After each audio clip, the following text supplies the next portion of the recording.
انا حنان، واليوم جيت نعاود لكم القصه ديالي. انا غنعاود لكم القصه ديالي من الاول. انا بنت واحد العائله اللي كانت تحت الفقر. كتعرفوا الفقر؟ هاد العائله كانت تحت الفقر. المهم كنا حنايا، انا بنت الوحيده وكانوا عندي 3 خوتي ذكوره، وكنت انا الوسطانيه فيهم. كاينين 2 كبر مني وواحد صغر مني. المهم عشنا في واحد البيئه اللي لا تغدينا ما نتعشاوش ولا فطرنا ما نتغداوش. كتكون عندنا وجبه حتى 2 الوجبات في النهار، وعندك كتسمعوا الوجبه وتحاب لكم واش اللحم والدجاج وداكشي. ما عندناش حنا داكشي، حنا كنعرفوا الخبز واتاي. بقينا عايشين هكاك واحد الحياه اللي حتى شي واحد ما يبغيها لراسو. كنا عايشين في ديور الصفيح ولا البرارك كما كنقولوا. بقيتنا عايشين هكاك، ما كنعرفوا لا مدرسه لا حتى شي حاجه ما كنعرفوها، حتى وصلت للعمر ديال 8 سنين. ملي وصلت للعمر ديال 8 سنين هنايا غادي تبدل عاوتاني الحياه ديالي. هنايا الوالده ديالي قررت انني تصيفطني نخدم في الديور باش نقدر نعاونها ونقدروا نعيشوا احسن من ديك الوضعيه اللي كنا عايشينها. حيتاش الوالده ديالي شافت بانني ملي غنمشي نخدم في الديور ماشي شافت عيا غنخدم وغنعطيها الفلوس، شافت انها فرصه نقدر نبدل ديك البيئه اللي انا فيها، وربما نطيح مع شي عائله اللي قريوني وعلموني بزاف ديال الحاجات. ما نكذبش عليكم، اول ما داتني للدار البيضاء باش نخدم ما خلات باش دارت بيا. فين ما كتمشي عند شي سمساره كتقول انا ما نقدرش ندي الدريه عندها 8 سنين، نخاف توقع لها شي حاجه ونتحمل المسؤوليه ديالها. المهم 3 ايام وهي كدار في الدار البيضاء والو ما لقاتش لما تعطيني نخدم. حتى كنا راجعين في حنا وفي المحطه تلاقينا مع واحد المراه. ديك المراه سميتها حاده، الله يجازيها بخير. هاد المراه ملي تلاقات مع امي قلت لها مال هاد البنت، هي تقول لها راه حنايا هالي كان. المهم شرحت لها الوضعيه ديالنا مزيان، قلت لها راه جبتها باش تخدم في الدار البيضاء، ساعه ما لقيت حتى شي واحد اللي يشدها. السمساره اللي كنعطيها ليها كتقول لي البنت صغيره ما نقدرش نديها. وهي تقول لها شحال بغيتي في الشهر؟ قالت لها انا ما عنديش مشكل، انا خاصني اي هدايا، المهم البنت خاصني نتهنى عليها تكون في شي دار مزيان وما يكون عندها حتى شي مشكل. وهي تقول لها شوفي الا بغيتي تعطيها لي تجلس معايا، انا ما تخدم عندي ما والو، انا مقيده بالدار ديالي، انا ما خدامه ما والو، جالسه في الدار ونبقى نعطيك 10,000 ريال في الشهر. الوالده ديالي فرحات وهي تقول لها شوفي الا بغيتي تعطي لي دابا تمشي معايا، يلاه هي معايا دابا تعرفي الدار فين كاينه ونعطيك التسبيق ديال 3 شهور ديه معاك. فعلا مشينا للدار ديال خالتي حاده وعطات الوالده ديالي 30,000 ريال، باقي كنعقل مزيان. ورجعت الوالده ديالي في حالها وخلاتني عند طاطا حده. طاطا حده كانت هي واحد المراه اللي متقاعده، كانت في التعليم، والراجل ديالها كيخدم بوليسي.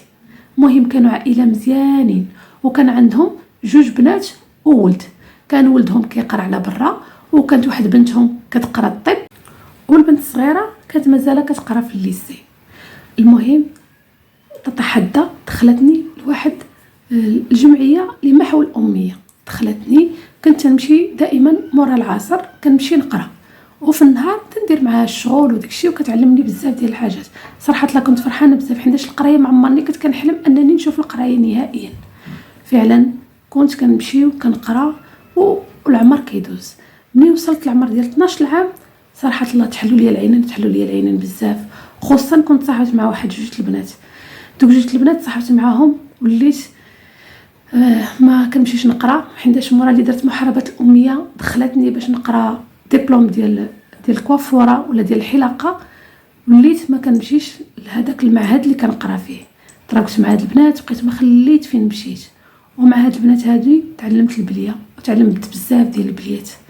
من هاد البنات تعلمت البليه ديال الشيشه. كنت في الاول غير كنشم الريحه ديالها وكنتخنق، من بعد علموني وليت كنكمي الشيشه، من بعد وليت كنكمي الكارو، وهذا الشيء كامل كنديرو تخبيع على طاطا حده.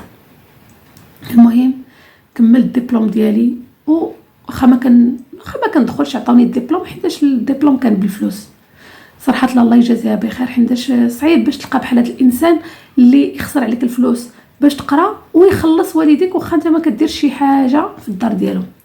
المهم شديت الدبلوم ديالي ومشيت ندوز ستاج. يا ريتني ما دوزت داك الستاج. في داك الستاج تعرفت على واحد السيد. داك السيد كان كبر مني وكان كيوعدني بزاف ديال الحاجات وكيبين لي بانه يتزوج بيا ويدير لي بزاف ديال الحاجات. المهم بقيت كنمشي معاه للدار نهار مورا نهار حتى لواحد النهار المهم تعدى عليا ومشى ليا الشراب ديالي. ديك ديك الساعات تلفت وما عرفتش شنو ندير، ما بقيت عرفت اشنو ندير. خصوصا هو كنت كنعاود ليه على البليات اللي فيا، يعني هو كان كيشري لي الكارو وكيجيب لي الشيشه كيدير لي بزاف ديال الحوايج. انا ديك الساعات ما كانش عندي العقل، كنت فرحانه كنقول هذا غنتزوج به، هو عارف هادشي كامل اللي عندي وغيجيبوا لي وغيخليني نديرو. فعلا كذبش عليكم، داك النهار اللي وقع لي المشكل ما قدرتش نرجع مازال عند تتحدى، حيتاش انا عارفه تتحدى ربطني على بزاف ديال الحاجات مزيانين وما نقدرش، ما بقاش عندي الوجه باش نتلاقاها. داكشي علاش قررت انني ما نرجعش ونبقى معاه. ملي بقيت معاه بقيت في الهم والويل، عايشه معاه بحال المراه وراجلها، رغم انني ما بيني وبينه حتى شي ورقه اللي كتبين بانني انا مراته. بقيت معاه مده ديال عامين تتحدى كتقلب عليا والوالده ديالي كتقلب عليا، كلشي كيقلب عليا، لدرجه انني عامين وانا وتتحدى في نفس المدينه، ومسكينه ما لقاتليش الاثر نهائيا، ما خلات كيفاش قلبت عليا لا هي ولا راجلها ولا العائله ديالي. صراحه الله كنت عايشه في واحد الغموض وواحد الحياه اللي ما نكذبش عليكم، اللي صافي كنت دائما كنفكر انني نسالي حياتي وننتحر، وما عمرني جربت 2 المرات وما عمرني قدرت نتوفق انني نموت. بقيت هكاك عايشه مع داك السيد حتى لواحد النهار الام ديالي دازت واحد البرنامج في التلفزيون وكتقلب عليا، والحاجه الوحيده اللي خلاتني نتشجع ونرجع عند الام ديالي حيت هي قالت لهم ديك البرنامج انا بغيت بنتي ترجع كيما كانت، الوضعيه اللي كانت عليها بنتي انا قابله عليها، وهذا الشيء اللي شجعني وخلاني انني نمشي. ولكن ما قدرتش نرجع عند تتحدى، مشيت للمحطه وركبت ورجعت عند الوالده ديالي.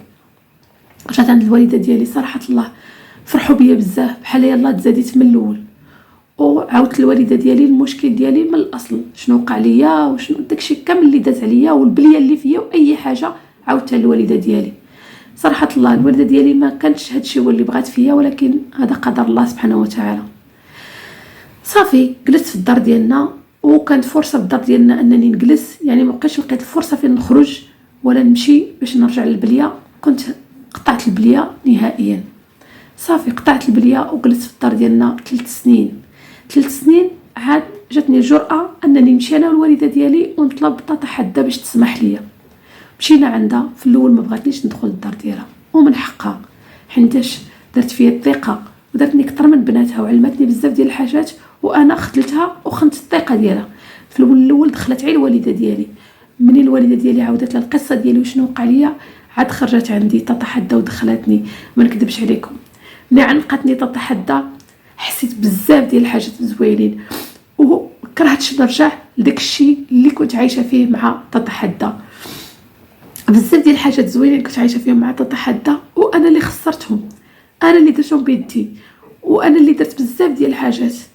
ما كانش عليا نطيق وما كانش عليا ندير راسي في البنات، حيتاش كما كانوا هما بنات مدينه كبيره كيعرفوا بزاف ديال الحاجات، وانا بنت ديور الصافح ولا بنت القصدير، يعني بنت القصدير كنعرف على القصدير، ما كنعرفش شي حاجه واحده اخرى.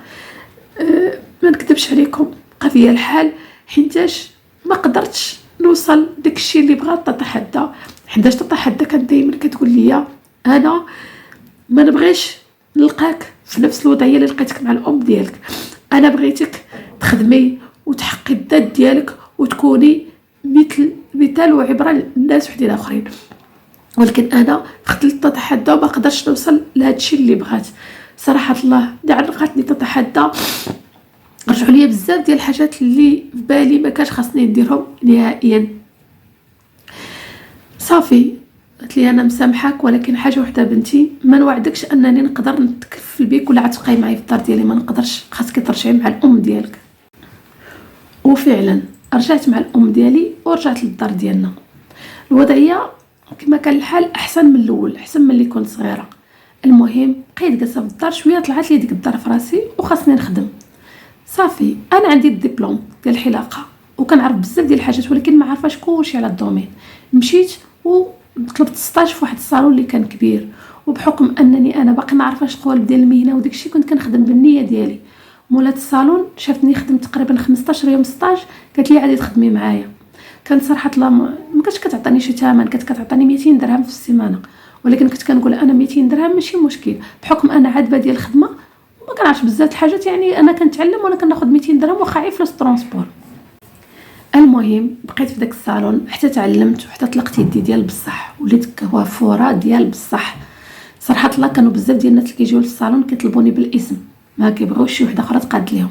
بقيت هكاك خدامه في داك الصالون وانا كندير التجربه، وانا بزاف ديال الحاجات في حياتي تبدلوا.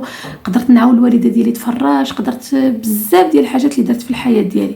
من بعد تعرفت على واحد السيد، تعرفت عليه من الاول جاني ديريكت وقال لي انا خاصني الزواج، انا ما خاصني لا حب ولا حتى شي حاجه. وما نكذبش عليكم انا خصوصا ان الاول ضحك عليا بالزواج، ما طيقتوش نهائيا. صافي ملي بقى نهار على نهار كل نهار تابعني خاصني نتزوج خاصني نتزوج، وانا نقول ليه شوف اولد الناس الا بغيت تزوج بيا بصح ها دارنا فين كاينه اجي لدارنا. وفعلا داكشي اللي كان. يومين موراها جاب والديه وجا للدار ديالنا، ووالديا طبعا ما تشرطوا ما والو، سير الله يسهل. كان خاصني نتزوج حيتاش ما نكذبش عليكم انا بنت وسط خوتي، يعني كان خاصني نتزوج باش خوتي حتى هما يتهناو عليا. تلاقيت مع ديك السيد من بعد الخطبه، تلاقينا وقررت بانني نعاود ليه كلشي على حياتي، انني نبدا معاه وانا عارف عليا كلشي. عاودت ليه القصه ديالي كامله من الاول، فين مشيت، شنو درت في حياتي، البليات ديالي، المشكل اللي وقع لي في حياتي. عاودت ليه كلشي، هادشي عاودته ليه. انا عاودت ليه كلشي باش ندخل للزواج وانا ماشي كذابه، انه عارف عليا كلشي. فعلا تقبل داكشي كامل، قال لي ماشي مشكل، وديك الساعه ما كانش عندك العقل، وانا ما كيهمنيش داكشي اللي داز قبل، انا كيهمني من هذا النهار اللي عرفتك للقدام، اما قبل ما تيهمنيش داكشي اللي دوزتي. فعلا ما كانش بزاف ودرت العقد، ما درت لا عرس لا والو، ومشيت للدار ديالي. مشيت للدار ديالي كنت جلست تقريبا شهر من الخدمه باش زعما يلا ندي على الزواج وديكشي. جلست ونسال الشهر رجعت للخدمه ديالي. رجعت للخدمه ديالي كنخدم، كنمشي من الصباح ما كنجي حتى العشيه. تصوروا السيد داكشي اللي كان كيقول لي لا علاقه مع الزواج، السيد ما خدام ما ردام، كيصبح ناعس انا كنوض نخدم ونمشي ونجي نلقى السيد يلاه فاق من النعس. ما نكذبش عليكم عييت بزاف، ما عرفت واش نخلص الكرا ونصرف على الراجل ونعطيه فلوس القهوه، ولا نتعاون مع الوالده ديالي، حيت انا موعده نفسي انني نبقى نتعاون مع الوالده ديالي حتى النهار نموت. صراحه الله ما نكذبش عليكم عييت بزاف. واكبر حاجه غلط اللي درت انني حملت في العام الاول، يلا 4 شهور ولا 5 شهور باش تزوجت حملت. ماشي انا اللي كنت بغيت، ولكن قدر الله انه يجي هذاك الولد.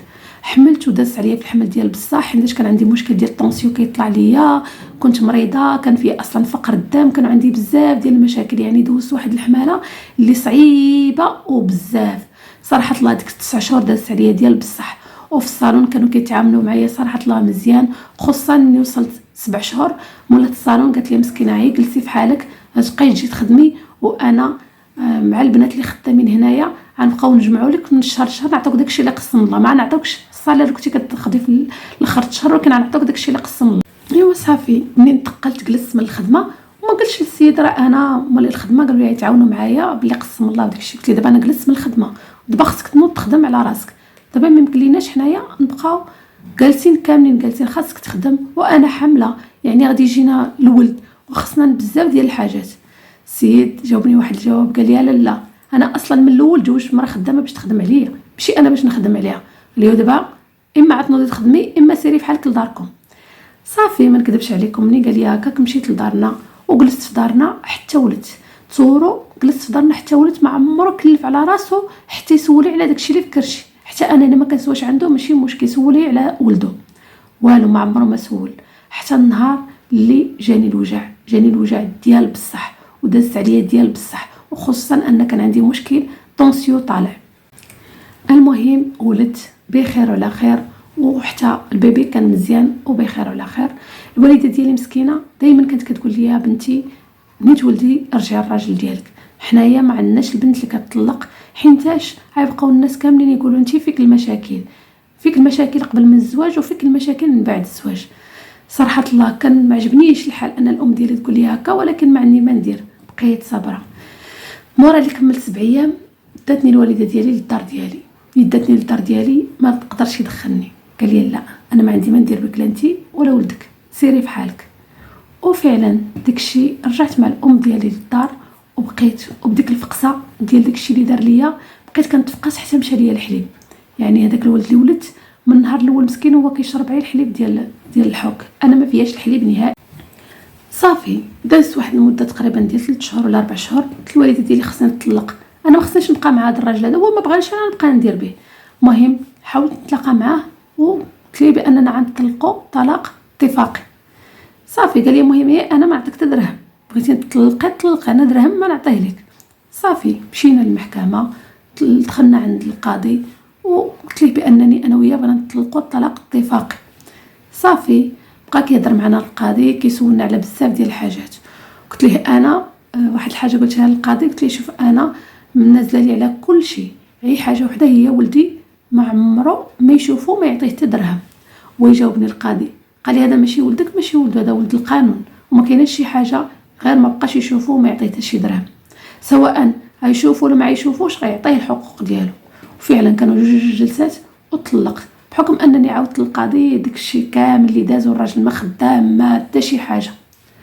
طلقت بعد جوج جلسات وجيت فحالي للدار ديالنا، جلست من الخدمه ديك المده ديال العده باش ما يكون حتى شي مشكل. ساليت العده ديالي ورجعت للخدمه ديالي كما كنت خدامه. ولكن منين رجعت لقيت واحد البنت كانت معايا سميتها امل، لقيتها ما كايناش في الصالون. ومنين سولت عليها مولات الصالون قلت لها فين هي امل، قالت لي امل سهل على الله مشات للامارات وراه هي دابا خدامه تما، وراه هي كانت من دائما كتقول لنا نهار ترجع حنان ولا تواصل معايا ضروري. وفعلا عطاتني النمره ديالها وتواصلت معاها وبقات كتشكر لي الخدمه هنا مزيانه وبزاف ديال الحاجات زوينين. قالت لي الا بغيت تجي هنايا يعني تقدري تبدلي الحياه ديالك وتبدلي الحياه لوالديك وتبدلي بزاف ديال الحاجات. صراحه الله شجعتني بزاف، شجعتني انني نمشي.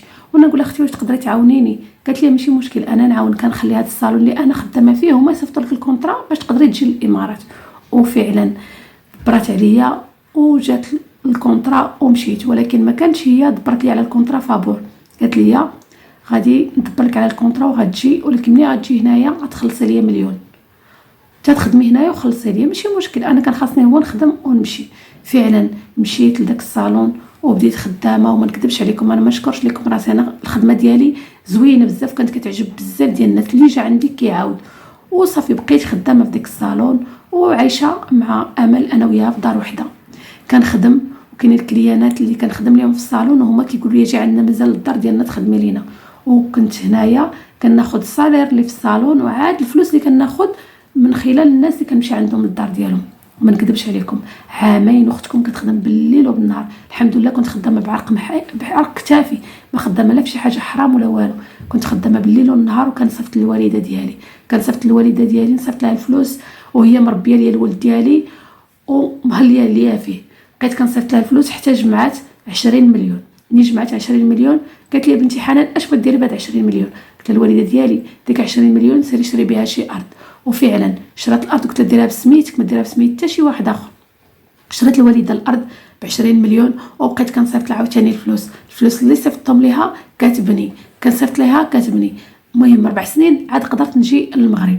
منين مورا 4 سنين جيت للمغرب لقيت الوالده ديالي بنات الدار فيها لتحت والفوق والسطح ومصلوحه وبزاف ديال الحاجات فيهم، وقدروا دارنا انهم يتحولوا للدار ديالي ويسكنوا فيها. من مورا 4 سنين اللي جيت ما نكذبش عليكم حاجه وحده اللي بقات فيا ان ولدي واخا كنشوفو كنهضر معاه ما بحال اللي ما عقلش عليا ولا كيعرف امي اكثر ما كيعرفني انا. الغربه صراحه الله ماشي سهله ويعني كان عندها ضرائب وحدين اخرين. قررت بانني ندي معايا ولدي وندي معايا الام ديالي. فعلا قدرت اني ندي معايا ولدي وندي معايا الام ديال الامارات. والحمد لله انا من بعد مده تعرفت على واحد السيد اماراتي الجنسيه وتزوجت به، ومن خلال الزواج اللي تزوجت به قدرت انني نجيب به الوالده ديالي وولدي للامارات. والحمد لله عايشه بخير وعلى خير. دابا عندي الحمد لله 2 البنات وولد، يعني 2 البنات الثانيين اماراتي الجنسيه ولكن كيبقاو مغربيين الدم. هادشي اللي نبغي نقول لكم من خلال القصه ديالي. انا بارطاجيت معكم القصه ديالي باش تكون عبره لبزاف ديال البنات. العبره الاولى هو انه خاص بنادم يقرا على راسو ويديها في القرايه ديالو. والعبره الثانيه ماشي دائما ان الزواج هو الحل في اي حاجه. والعبره الثالثه هو انكم ماشي دائما غتشوفوا شي بنت خدامه في الخليج راه كتفسد. ماشي الخليج فيه غير الفساد، الخليج فيه حتى الخدمه. اللي بغى فلوس الحلال موجودين. ونتمنى ان القصه ديالي تكون عبره لكم. ايوا كي جاتكم القصه ديال حنان يا حنان والمغامرات ديال حنان.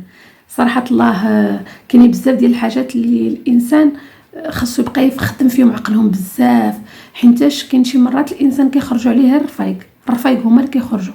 داكشي علاش خاصنا دائما نحسنوا الاختيار في الرفقاء ديالنا، خاصنا نعرفوا مع من نتصاحبوا، حيتاش كاينين الصحاب اللي كيديوك غير الهلاك، ما كيديوكش لشي حاجه مزيانه، وكاينين الصحاب اللي كيشوفوا فيك شي حاجه خايبه وهما كيبدلوها فيك. داكشي علاش خاصنا مزيان نختاروا الناس اللي غنتصاحبوا معاهم. صراحه الله القصه ديال حنان مليئه بالعبار ديال بصح. وهذا المشكل ديال حنان ماشي حنان بوحدها اللي عايشه فيه، مشكل ديال هذا المجتمع. يعني ولينا عندنا شي بزاف ديال البنات دغيا كيتبلاو. قلة العقل كما كنقولوا، قلة العقل هي اللي كدير هادشي كامل، ولكن ماشي مشكل. في الاخر حنان انها قدرت تحقق الذات ديالها ودير بزاف ديال الحاجات. حاجه وحده اللي بصراحه الله انا ما من خلال القصه ما قدرتش نعرف كيفاش بقات النهايه ديال حنان مع لاله حاده. صراحه الله انا ما كرهتش ان حنان دير لاله حاده شي حاجه اللي كبيره، حيتاش لولا لاله حاده ما كانتش حنان اصلا عاد تبدل الحياه ديالها ولا توصل لهذا الشيء كامل. هي حنان دارت بزاف ديال الاغلاط في حياتها، وان الله غفور رحيم، ان الله غفور رحيم، هادشي اللي نقول لكم. وكذلك الام ديالها، يعني لولا الام ديالها ما تقدرش دير بزاف الحاجات، حيتاش الام ديالها مسكينه هي اللي قلبت عليها. الام ديالها هي اللي ربت لها الوليد مورا اللي مشات تخدم على برا. الام ديالها دارت لها بزاف ديال الحاجات.